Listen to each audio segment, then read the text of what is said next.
What's up guys, it's me Ankaby, and I've got a confession to make. This one video which you are listening to right now has been made about 4 different times, and each time I have decided to go back, re-record things and kind of change what I'm talking about, because ultimately I don't want to be a negative person when it comes down to a game which I love.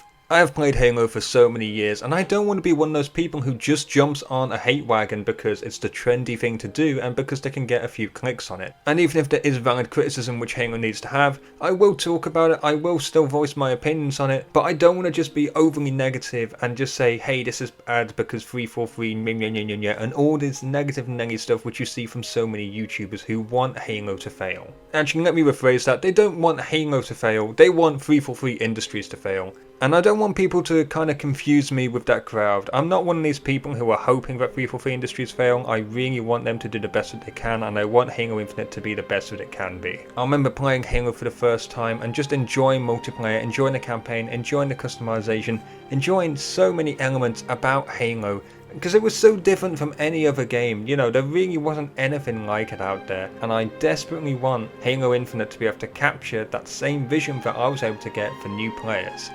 However, having said this, I don't believe Halo Infinite will be able to deliver in that respect. I think that there's so many cool things about Halo Infinite from what we've seen, and I know very soon we'll be getting some massive content drops, especially at E3. We'll be covering that here on our channel. Make sure you subscribe so you don't miss it.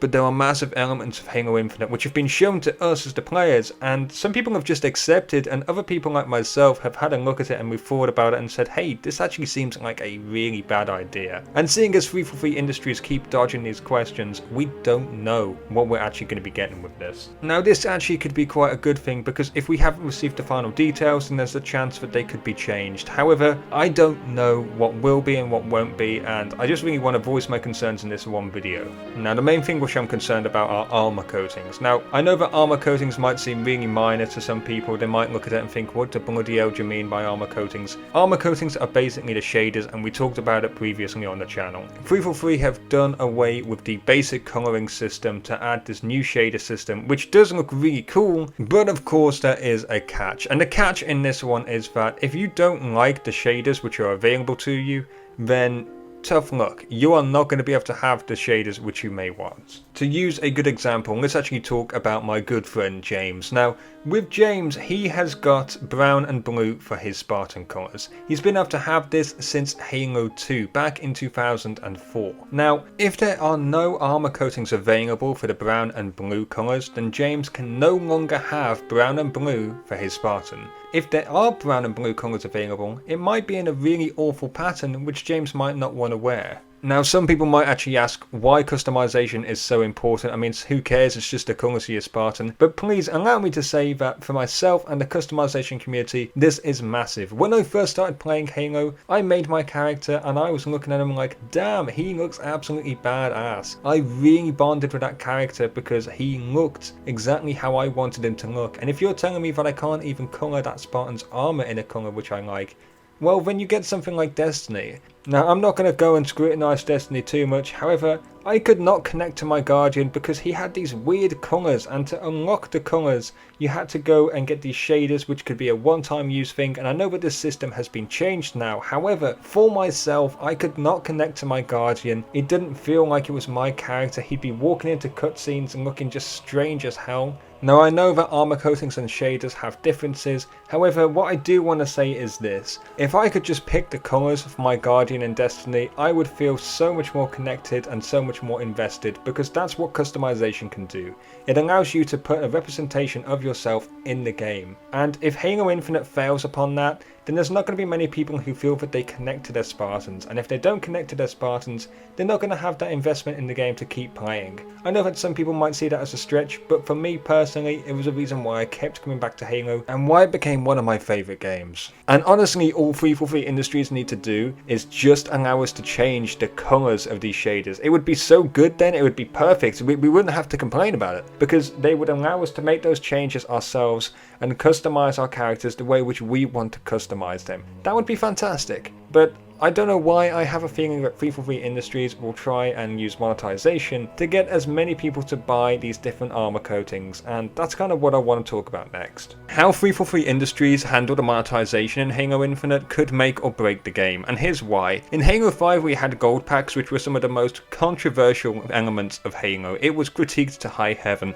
and if you think about it, in Halo MCC we've just had season passes come forward that have all been for free so far. However, if they try and replicate this in Halo Infinite but make a paid version, then, well, we could get screwed out of some content. We have already seen the rise of a store feature in Halo MCC where you can actually buy pieces of armor which are no longer available or are just locked behind the store, and you can't pay for it with real money, you have to use season points. However, this is still pretty worrying because 343 Industries could implement this with real money. I mean, the worst case scenario of this, we could have shaders, so Spartan colors could be locked behind a paywall, we could have armor locked behind a paywall, we could have assassinations locked, stances locked, weapon skins and banners locked. All these things could be locked behind a paywall, and honestly it's just kind of sickening to think that 343 Industries are doing this and people are parading it around because free multiplayer.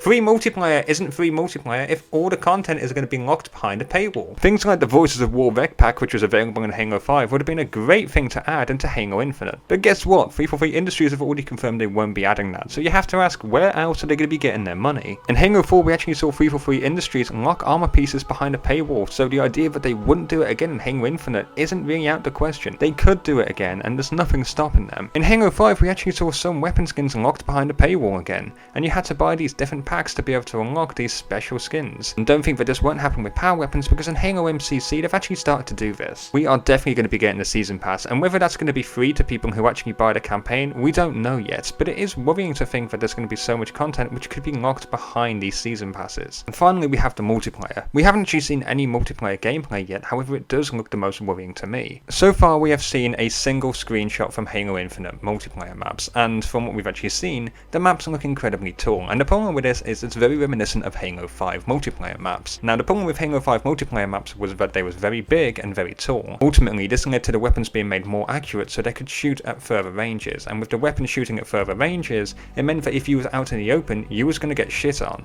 So you couldn't go out in the open, you had to stick to cover, and rather than having this massive open arena shooter game, instead you had a multiplayer which was based around hiding in cover and then peeking out occasionally to be able to shoot your enemies. Everything had to be laser accurate and have that extended range, and it didn't really feel too fun to play if you just wanted to play the game casually. Everything felt so competitive. Vehicles didn't even feel like they was that good, so BTB kinda sucked. And this is kind of my gripes of Halo 5, which I don't really want to get too much into. However, I don't want Halo Infinite to have the same issue as this. It's a major concern of mine that now we're not going to be able to customize our Spartans' colours. Customization is going to be locked behind quite a decent paywall, and now when we do try and play multiplayer, it sucks anyway because it's a hyper competitive mess. This is why I'm kind of concerned about Halo Infinite, and I know that I've really just been ranting for about 8 minutes, but I wanted to make this video and kind of put my concerns out there. I have spoken to some friends and they've kind of came to the same conclusion that I have. Some people are more hopeful and other people are more negative about it, but you know what, hopefully you enjoyed the video. Make sure you like it, make sure you leave a comment on what your biggest concerns about Halo Infinite are. We'll be watching Halo E3 soon. I mean, it's going to be coming out in like probably a few days from when this video is ready, so let's actually have a look at it and let's hope that 343 Industries have done something good. I know that we'll probably be amazed by it and we'll probably still play the game anyway. That's the kind of the symptom of being a Halo fan, you just play the games anyway. But we do want the game to be good, and we've got some good videos which are going to be coming out soon, and we're going to be doing a little bit more Halo news. So yeah, thanks for watching guys, and we'll see you in the next video. Peace out.